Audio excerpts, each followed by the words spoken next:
Olá, seja bem-vindo ao podcast Lições para a Vida. Toda quinta-feira, às 20 horas, um novo episódio para você.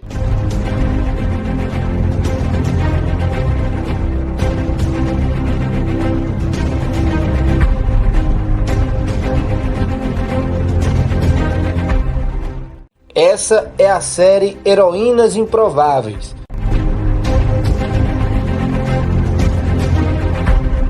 Vamos estudar mulheres da Bíblia que fazem parte da genealogia de Jesus Cristo.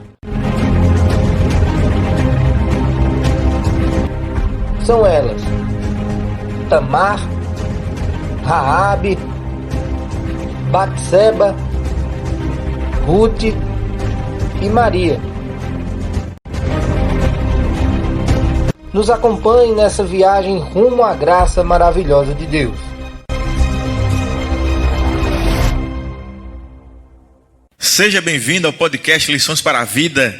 Estamos iniciando hoje uma nova série falando sobre heroínas improváveis, mulheres que entraram na genealogia de Jesus. É um tema importantíssimo que mostra como a graça de Deus é infinita e alcança todas as pessoas. Eu tenho mais uma vez o privilégio, a oportunidade de estar compartilhando com vocês esta palavra, este podcast com meu amigo, pastor Leandro Santos. Pastor Leandro, muito obrigado pela sua participação e seja bem-vindo. Mais uma vez, obrigado, pastor André. Eu fico muito feliz sempre de poder participar e estou muito animado com essa nova série, com esse tema fantástico, falando de heroínas, de mulheres que tiveram um papel importantíssimo na história também do cristianismo e na história aí da origem humana de Jesus. E nós temos na genealogia de Jesus, no livro de Mateus, um judeu escrevendo a genealogia de Jesus. É natural até hoje que os judeus saibam quem são seus antepassados. E para Mateus, por ser judeu, isso era muito importante. Agora, o que há de diferente é que Mateus incluiu pessoas diferentes de outras genealogias e também mulheres. Pastor Leandro, nós temos na sociedade judaica um preconceito em relação à mulher. Era um preconceito daquele período, daquele tempo, e aí Mateus surpreende a todos os leitores do seu livro, colocando então 5 mulheres na genealogia de Jesus. Quando nós analisamos as genealogias dos judeus, nós percebemos que o objetivo do judeu escrever a genealogia é mostrar a sua origem, mostrar a verdade do seu povo, né? Eles mostram assim, nós somos o povo de Deus, por isso eles escrevem uma árvore genealógica. Portanto, quando eles escreviam sobre genealogia, haviam 2 grupos que não entravam de forma nenhuma em uma genealogia, que era o grupo dos gentios, ou seja, não entrava gentio numa genealogia. Lembrando, pastor, que gentio é aquele que não pertencia ao povo, não era judeu, não pertencia ao povo judeu. É isso mesmo, pessoas que não pertenciam ao povo judeu.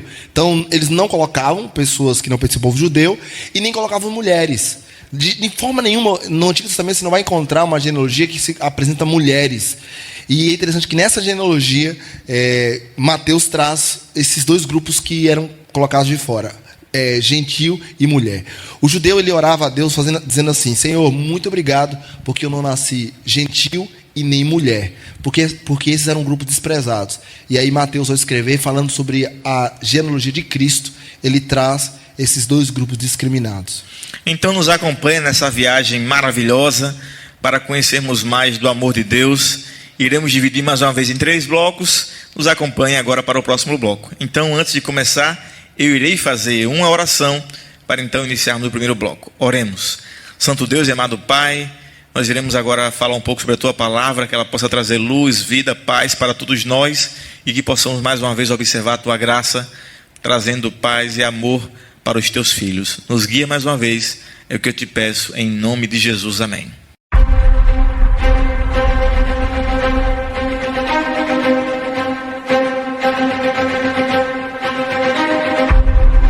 Olá, chegamos aqui ao primeiro bloco, seja bem-vindo mais uma vez. Nós iremos falar um pouco sobre a história de Tamar. Aparece no capítulo 38 de Gênesis, quando ela casa-se com um dos filhos de Judá. Judá era filho de Jacó. Jacó teve 12 filhos e Judá era um destes.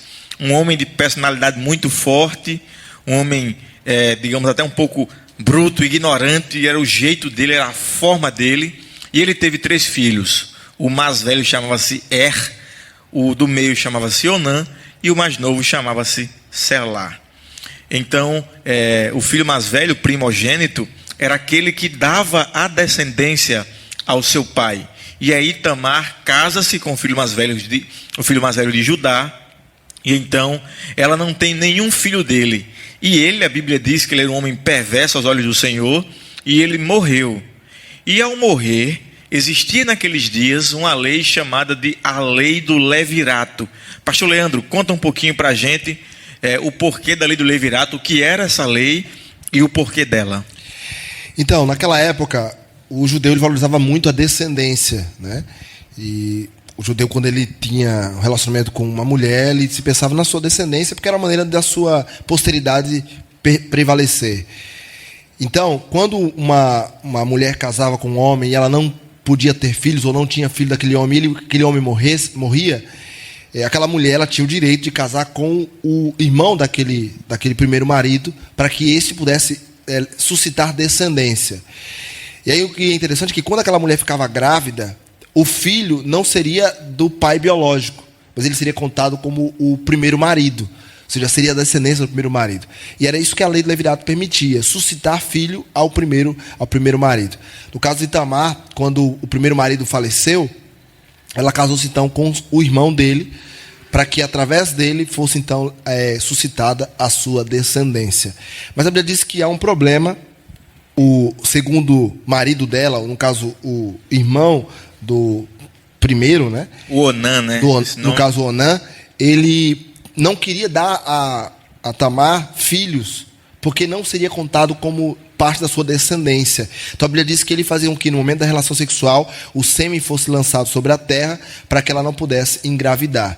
E aí a Bíblia diz que aquele homem morreu, Onã, porque também isso foi visto como mal. Era uma postura iníqua, né? Porque primeiro ele não estava obedecendo a lei naquele período. Sim. Não estava querendo dar descendência para a sua família, para o seu pai, digamos assim, porque essa era a ideia, e também para o seu irmão. E aí, agora com o filho do meio, né? O filho do meio também morto, Tamar se vê sem saída. Só sobra agora o filho mais novo. Contudo, a Bíblia diz que ele era muito novo, né? Ele era bem mais jovem e ele ainda não... E Tamar, Judá, mentiu para Tamar, prometendo que ela seria cuidada quando o filho mais novo ficasse velho. Mas a Bíblia deixa ali transparecer, mostrar que não era a intenção de Judá fazer isso, né? Ele não tinha intenção de fato de ajudar a Tamar. Para ele era apenas mais uma mulher. E a gente percebe também, pastor André, uma maldade por parte de Judá, porque a lei do levirato ela não apenas seria uma lei para dar a uma mulher filhos ou prosseguir uma descendência, mas também era uma maneira de proteger a mulher, a viúva, né? Porque naquela época, uma mulher, quando ela perdia o marido, ela não tinha uma pensão, né? Ela não tinha um recurso para sobreviver. Então ela dependia de alguém. Então o que dava vamos dizer assim, segurança para a mulher era o irmão que ela podia se casar. Mas nesse caso, Judá ele estava privando a Tamar disso, porque ele prometeu dar o terceiro filho, mas como a história bíblica conta que ele nega saindo daquele lugar. Tamar pode ser uma analogia, pode-se fazer algo análogo em relação a muitas pessoas hoje que tiveram perdas significativas. Veja que a história de Tamar é uma história de perdas. Perdeu o marido, o primeiro, perdeu o segundo. Sim. E agora sendo maltratada por Judá, abandonada, deixada completamente ali à espreita, desrespeitada, né? Judá foi desrespeitada. Então a gente pode imaginar que muitos, talvez até que dos que nos ouvem, possam ter sido abandonados por alguém, ou estar se sentindo assim abandonado. Saiba que você não é o único na história. Muitas outras pessoas também foram abandonadas, mas existem promessas bíblicas que diz que mesmo que todos nos deixem, mesmo que todos nos abandonem, contudo, Deus jamais vai abandonar os seus filhos. E Tamar também ela foi uma pessoa muito injustiçada, porque a lei dizia que ela tinha o direito de se casar com o irmão, né, do último marido, para a descendência vir. Ela tinha direito, ou seja, era justo que ela se casasse com aquele filho, mesmo que fosse mais novo, teria que esperar amadurecer, mas ela tinha um direito, e esse direito lhe foi negado. Então, há pessoas que são também hoje injustiçadas, assim como foi Tamar. Há pessoas que elas são privadas, ou melhor, são negados a ela o direito de algo, né? E o que essas pessoas fazem quando lhes são negado algo? É o que nós vamos ver no decorrer dessa história, né, de Tamar.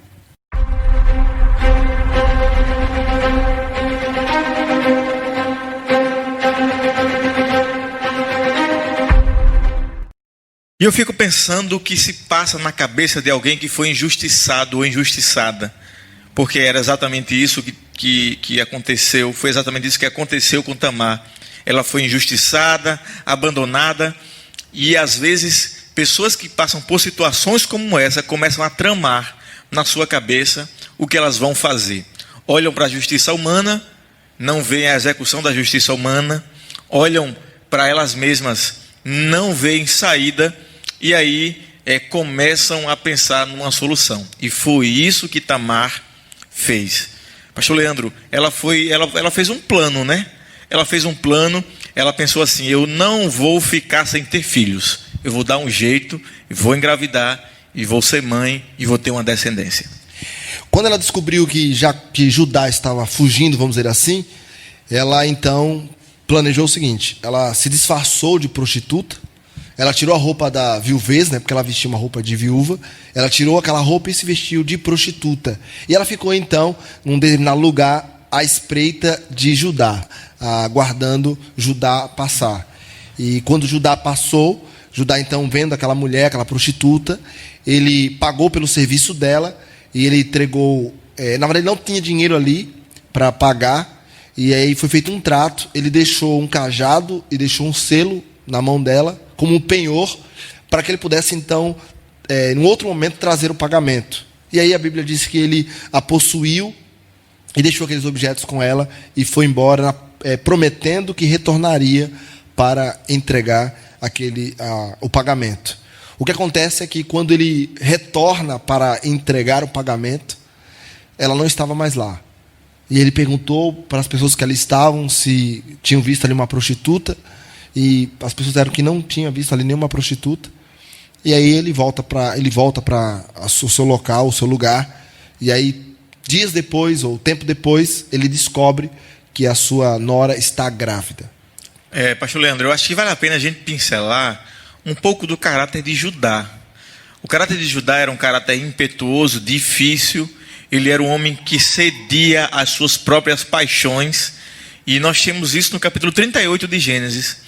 E no capítulo 39 nós temos um de seus irmãos, chamado José, em que ele não é apenas... Ele é tentado por uma mulher e ele não cede a esta tentação. Então, Judá é um homem que vai cair em suas próprias tramas, em seus próprios erros. E como você falou há pouco, de repente, Tamar vai dizer: eu estou grávida. Ela começa a dizer para aquelas pessoas que estava grávida. E uma mulher daqueles dias que aparecesse grávida, ela sofria consequências.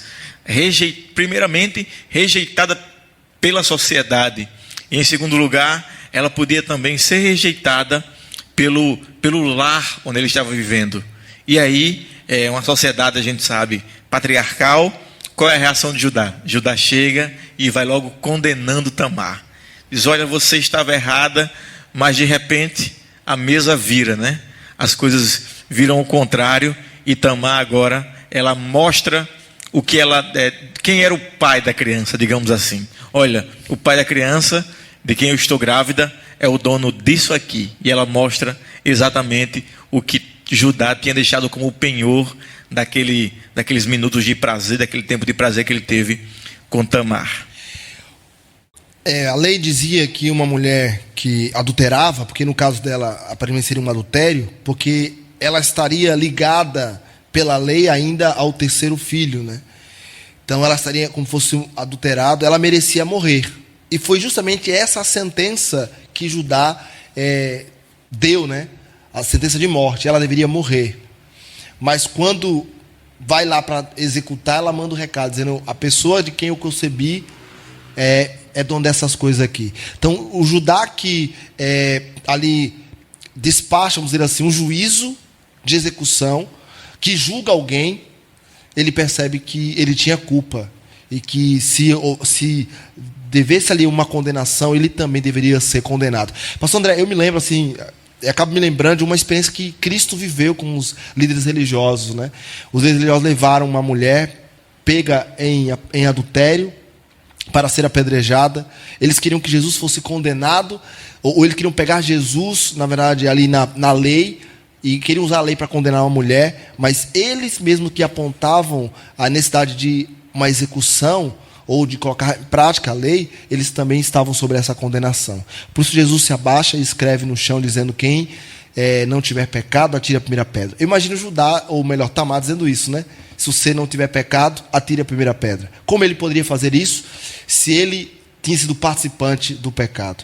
Por isso Judá, ele mesmo faz uma declaração dizendo que ele é mais justo, ou melhor, ela era mais justa do que ele.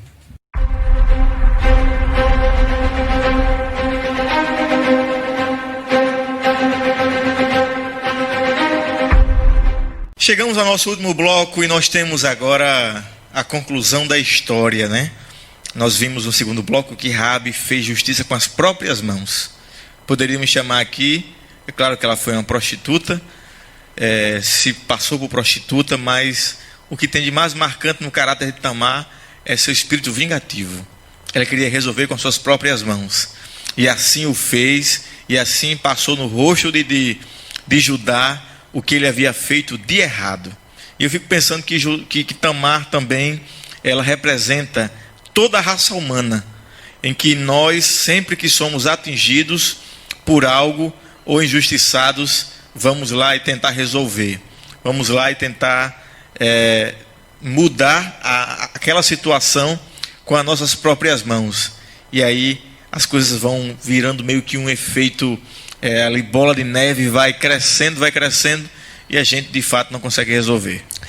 É muito importante de notar que Tamar, ela quis fazer a lei se tornar aplicada, né? Ela queria que a lei fosse validada, a lei do levirato. Então, como ela não foi beneficiada, ela vou fazer com minhas próprias mãos. Então, querendo ou não, Tamar estava ali dando uma ênfase à lei, né? A prática de uma lei. E quantas pessoas, muitas vezes, em nome da lei, em nome da justiça, acabam fazendo coisas erradas. E quando a gente pensa, pastor André, no processo da salvação, isso também acontece. As pessoas, elas baseiam a salvação não em algo que nos é concedido sem merecermos, mas muitas vezes baseamos a salvação naquilo que nos é colocado pela lei, ou pelaquilo que nós praticamos. Então, a lei nunca irá nos salvar, a lei nunca não nos irá beneficiar. E querer colocar a lei ou querer benefício através da lei é trazer para nós malefícios, né? E é por isso que entra aí o quadro maravilhoso da genealogia de Cristo, né? É aí que entra a graça. Tamar, querendo fazer a lei valer, torna-se prostituta. Ou seja, é condenada pela própria lei. Mas Jesus Cristo a recebe com a sua graça, né? Tamar, ela se converte, porque por isso ela é incluída na lei, na genealogia de Cristo. Tamar, ela se arrepende dos seus erros, se arrepende dos seus pecados, e ela é perdoada por Cristo. E Cristo não apenas a perdoa, mas Cristo, ele dá para essa mulher uma nova história, incluindo em sua genealogia. Tamar, ela representa nossos esforços para alcançarmos a salvação. Tamar representa a nossa própria força, querendo alcançar aquilo que somente a graça de Cristo pode fazer por nós. A Bíblia mostra que o pecado faz separação entre nós e Deus. O pecado, ele formou uma distância gigantesca. E Ellen White, no livro Caminho a Cristo, tem um capítulo chamado A Ponte sobre o Abismo, em que ela mostra que Cristo é essa ponte sobre o abismo. Ele veio e completou um espaço que ninguém poderia completar. E se você está tentando fazer algo por você hoje, e você pensa que pelas suas próprias leis, pelas suas próprias forças, vai alcançar a salvação, saiba que isso não há possibilidade de você alcançar isso. Por isso, busque a graça de Cristo, busque o seu perdão, busque andar pelos caminhos que Ele mostra para você. Se você está tentando se limpar com a sua própria sujeira, só vai ficar mais sujo. Busque sempre a graça de Cristo. E onde isso vai chegar? Vai chegar não apenas na lista da genealogia de Jesus, alcançada por Tamar, mas na lista com o nome cravado e gravado no livro da vida. E Ellen White diz que no livro da vida só seremos escritos porque as vestiduras do Cordeiro são vestiduras brancas, imaculadas.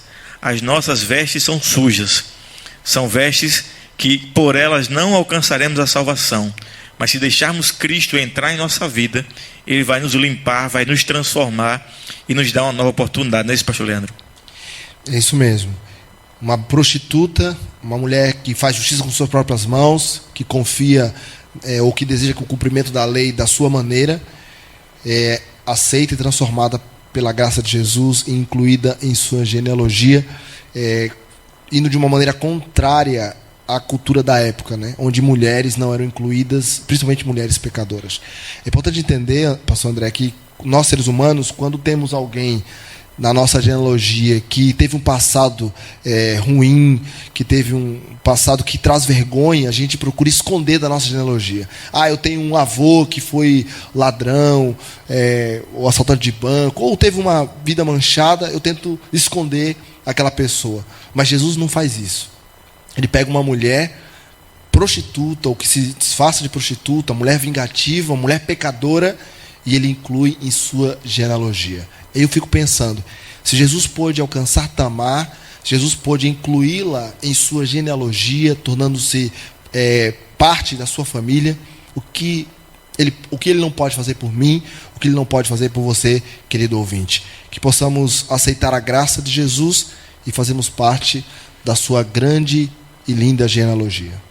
Jesus veio morrer por pecadores. Jesus veio morrer por quem errou. Uma vez que o Salvador veio e morreu pelos pecados do mundo. Por isso não há distinção entre bons e ruins, porque todos são maus, todos erraram, a Bíblia diz, e destituídos estão da graça de Deus. O que temos que fazer? Aceitar. O que temos que fazer? Buscar e deixar que Cristo, pela sua graça, faça em nós tanto o querer quanto o efetuar. Querido ouvinte, que Deus abençoe a sua vida e que você cada dia mais possa se aproximar de Cristo, sabendo que não é por suas próprias mãos que alcançará a misericórdia, mas pela graça maravilhosa de Cristo. Um forte abraço. Na próxima semana estudaremos sobre Raabe e você não pode perder a nossa série As Heroínas Improváveis. Então, um forte abraço e até o próximo podcast.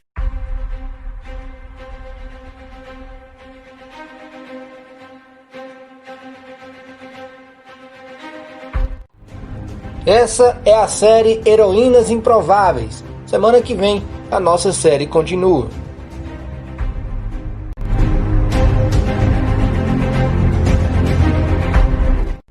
Obrigado por ouvir o nosso podcast. Não esquece de compartilhar com seus amigos e até a próxima.